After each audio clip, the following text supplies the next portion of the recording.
Courage. The secret room. Okay, I haven't posted this story because even though things worked out okay, I was terrified, and thinking about how she looked and how I felt makes me feel the same way when I remember it. I lived in the second oldest house in my area near Waco, Texas, from when I was about 11 till I was 18. I don't know the significance of this really, but I feel it's the only possible explanation for any supernatural presence. I'm not sure when the house was originally built, but the rest of the houses around mine were built in the 40s and 50s, so I supposed it's older than that. The house seemed normal when we first moved in. Only 2 families had lived there over the years, so it wasn't like there was a high turnover rate. In fact, no one really noticed or mentioned anything supernatural with the house. However, there was a secret room. This room was actually a selling point for my parents to help us deal with moving. Even though my dad was in the military, we had lived at our past house for quite a while and didn't want to move. So of course, when my parents said there was a secret passage connecting one of the possible bedrooms with a secret room, we became excited about the new house. My sister and I fought for it, but I won because the other bedroom already had flower wallpaper up. When I first saw my room, I went straight to the closet to see the secret door. The secret door wasn't really secret. It was right in the back of the closet and plain to see. However, it was a lot smaller than any normal door. Even when I was only 11 or 12, I had to squat down to get in. It looked like it was made for a child to use. Another interesting thing was that the door handle was not really built into the door, it was just a handle added as an afterthought. This made me think it was originally just some sort of attic or crawl space door and not meant for a room. The door was lockable by key from my side of the door, the other side had no handle or keyhole.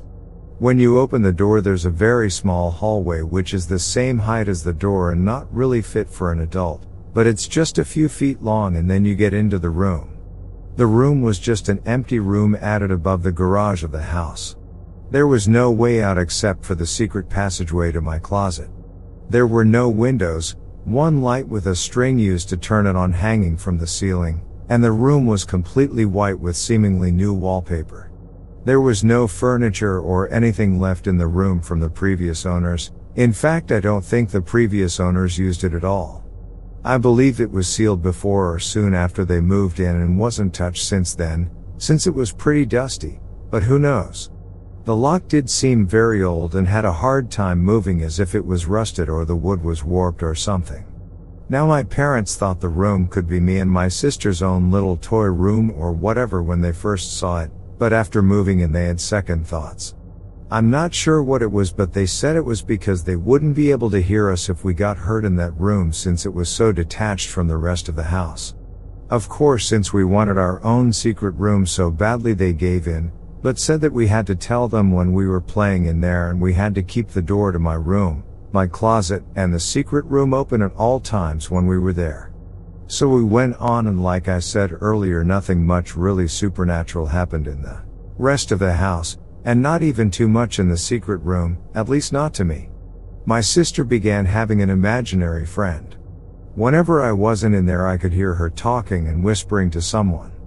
I noticed that although at first she used to have fun in there, that as time went on she kind of seemed sadder when she was in there. However, up till now this could all be coincidence, so I didn't give it much thought. The only weird things that happened with me was at night I thought I could hear some sort of scratching on the walls behind my room, except it wasn't really with fingernails, it was softer sounding. It wasn't on the door, but coming from inside the room. Now I believe that I only heard this at night because it was quiet at night, and the scratching rubbing sound was so soft that you normally couldn't hear it. I really had no idea what it was.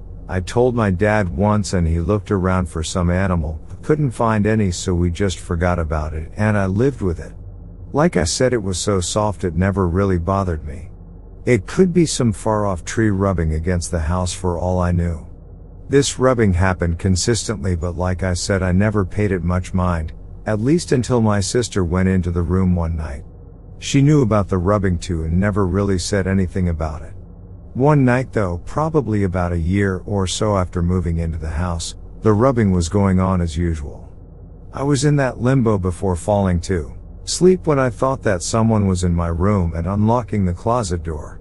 I thought it might have been a dream, but I looked around and saw my door and closet door open, so I got up to check it out. I was a little scared, but I realized it was probably mom or dad checking out the rubbing sound, since I told them it still happened sometimes.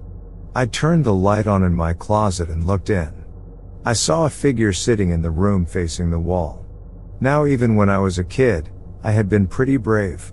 I was still scared since I was pretty young, but I knew that you can't just run or you'll never know.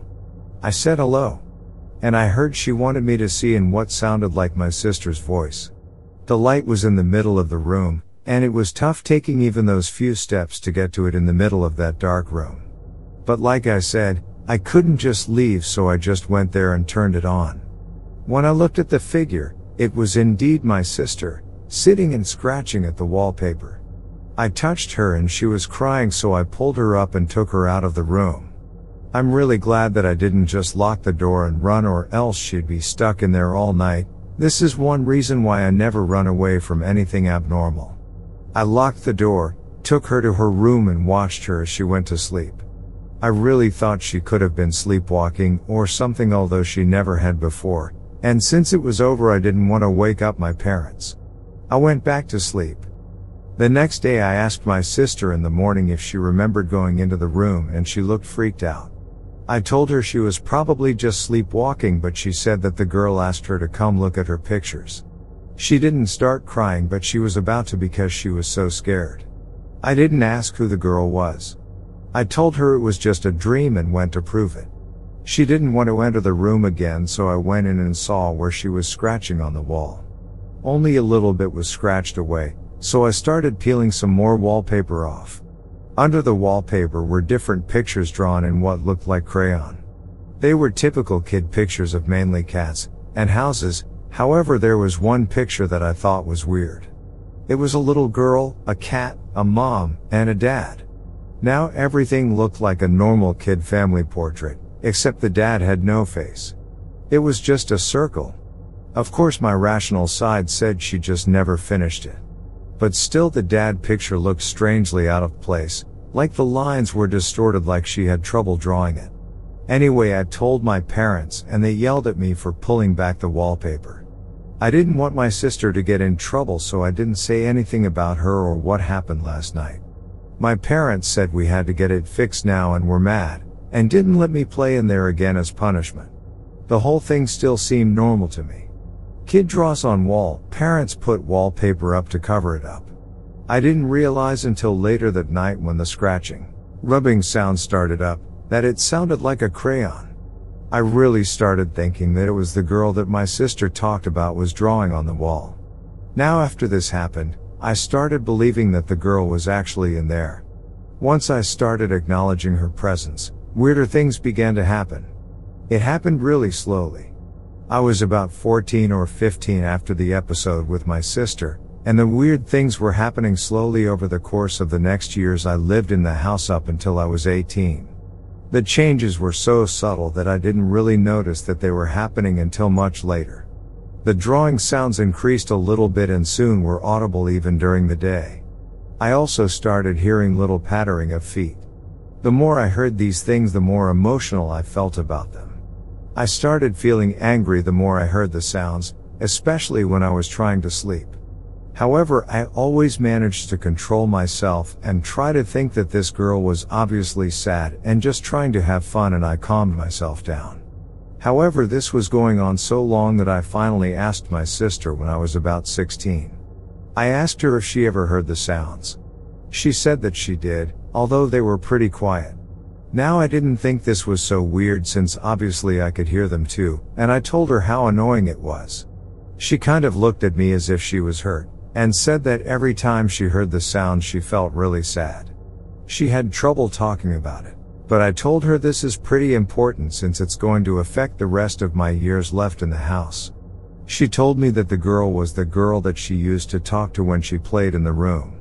She didn't know her name, but they used to play together. She said she looked just like a little girl about her age, so they had fun together. However, as my sister got older, the little girl seemed to get older too, except very unnaturally. It was subtle at first, but soon she began hating seeing her. She said she looked as if she shouldn't have been alive anymore. I didn't really know what this meant. My sister said she wore the same dress the whole time, even when the girl grew out of it. I asked her why she went into the room that one night to find the pictures, and she said she really didn't want to, but the girl made her feel so sad and she'd do anything to help her out. However, this still freaked her out and I didn't ask any more questions. Things got worse every night, and I hated hearing that sound. I was so mad that she wouldn't just shut up so I could sleep. The weird thing was I was scared at the same time, since I knew that whatever it was in there wasn't actually alive anymore. What also freaked me out was that the sound didn't annoy my sister, but I guess she had more tolerance than I did. I asked my parents who used to live here, and they said a family with 2 sons. Of course, this didn't have anything to do with the room, since they had it locked off the entire time they were there. So I asked if they knew anything about the family before them. They said the original owners were the ones who had the house built and that they didn't know much about them, except that they had a daughter who died when she was 11. I asked if they knew how she died, but they said it was some sort of accident, so it wasn't murder or child abuse or anything. I also asked if she died in the secret room, but they said they didn't think so. I really think that this was the girl in the room, although I have no idea why she inhabited it still. Once I knew this, I sort of had an idea with what I was dealing with. Last year was when things got the worst. I heard almost constant drawing and her jumping around inside the room. The footsteps sounded heavier and were louder. If I ever heard it, I'd pound on the door to the room and she'd stop immediately, but I'd hear soft whimpering or crying. She'd also start drawing again later on. Sometimes I'd scream at her to shut up. I really got mad every time it happened since it had been going on for 6 years. However, I knew that I had to do something about this. I was a lurker by this time, so I've read a lot of ghost story threads, and I remembered how pussy most of the goons were regarding ghosts and never checked anything out. So I knew that I had to at least understand what was going on exactly, and if possible end it. I didn't really have a plan, but I knew I had to see the girl or talk to her or something. Last year, shortly before I turned 18, my parents went away for the weekend, so I took the key to the secret room from their room. They kept it ever since locking it that day when I took off the wallpaper. I was determined to see her, so I stayed up expecting to hear sounds. I couldn't hear anything, so soon I just fell asleep. It was about 1 a.m. when I woke up to a loud bang, like someone jumped or fell. I heard her footsteps afterwards and of course the drawing. The first thing I felt before any fear was pure anger. I hated that she woke me up, even though this was what I wanted. I immediately grabbed the key and went to the door. I was pounding on it as I said, "That's it," and unlocking the door. The sound stopped and I heard whimpering. I threw open the door, and this was the first time I saw the room in years. The light coming from my room illuminated a figure in the room, much like when I saw my sister years earlier. This was when I began to feel a wave of different emotions. I was really angry, really scared, yet I also knew that I had to do this and remain calm. I went into the room and stood a few feet away from the figure which was standing in the corner. I turned on the light. What I saw was probably the most horrific sight I could probably have ever even thought of in my entire life. Any horror movie monster had nothing on how unnatural the girl looked. I finally realized why my sister described her in such a weird way. Her body was taller than she should have been. Her limbs were so lanky and bony and stretched like she kept growing past how tall she should have been. She was wearing a really small dress, and it was really tight on her body. Her face looked as if her head had continued to grow, but her face had not. The skin was stretched and the eyes were sunk back into her head yet wide open, and her small, childlike teeth were exposed since her lips were stretched back with the rest of her face. Her hair was down to her waist, her face had tears streaming down. I took all of this in just a moment, and as soon as we met eyes she let out a wail as if she was crying and moaning at the same time. It wasn't a loud wail like most people describe ghosts. It was pretty soft and it was as if she was in terrible pain, but I couldn't tell her expression since her face was so unnatural and stretched. As soon as I heard the wail, all the anger in my body was overcome by fear and I ran. I wish I could say I ran for a video camera, but I just ran. I know I've been talking about how much I hate when people don't investigate things, but I was so terrified that I ran.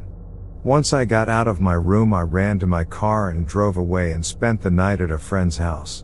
Once I realized what happened, I was in a cold shiver and scared out of my mind for the entire night. I was too scared to go back home until my parents came home. I waited until they came back on Sunday, and then I came over. They asked me why I took the key and left the closet door open, and I just told them I wanted to see if I could sell any of my old toys on eBay. I took one last look in the room and locked the door. Ever since then, nothing happened.